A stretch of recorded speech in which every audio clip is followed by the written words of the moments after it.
Tengah makan sahur, nasi dalam mulut lagi, tiba-tiba orang azan. Guana hukum nak kehek bazir.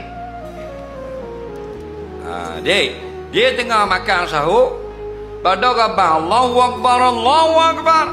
Boleh makan dah hak dalam mulut. Tak usah hak dalam mulut, hak dalam pinggang boleh makan lagi kalau bangsa. Dah mulut khabar bang dia.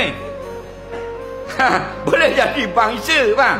Dah ala goliknya bang subuh lah. Okey? Dengar baik-baik. Okey? Dia ni puasa tu kena faham. Tadi khabar dah apa makna puasa. Al-imsaku anil muftiri min tulu'il fajar ila ghurubi syamsi bi niyatin. Puasa artinya tak makan, tak minum bermula masuk waktu subuh. Kalau dah bang dah masuk dah lagi. Orang bang Allahu Akbar, Allahu Akbar, masuk dah lagi. Dah boleh dah makan. Dah pun tanya kau. Biar nak tanya bang, nak suruh kemah dah. Dah boleh makan dah. Mutlak batal. Tersalah, maaf. Dia ingat dak bangi, rupanya bang dah spekar kosong.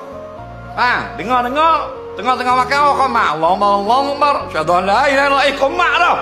Dia pun dak makan dah. Dimaafkan pada syarak. Kita pakai kaedah baqaul asal, asalnya belum terbit fajar. Faham? Diberi kelonggaran. Tapi kalau alif buka salah buka awal, batal puasa. Nampak? Kejut tidur lepas pada asar dah ngatuk sangat tidur. Nasi-nasi beli belakang dah. Bangun tu tengok 7 suku.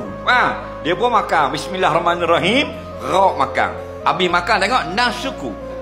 Faham? Gaduh tengok jam, batal puasa. Faham lagi? Hala ke sahur, maaf.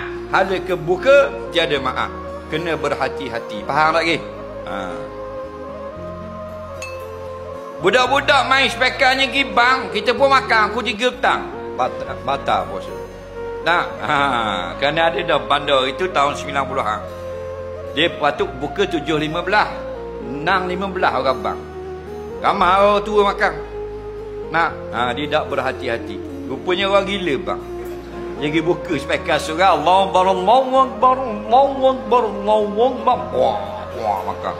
4-5 orang mau lo, mau ngoh, mau ngau, mau teknik, habis. Wah makan. Pak sudah tak ada, asyhadu alla tak ada. Allahu Akbar, Allahu Akbar.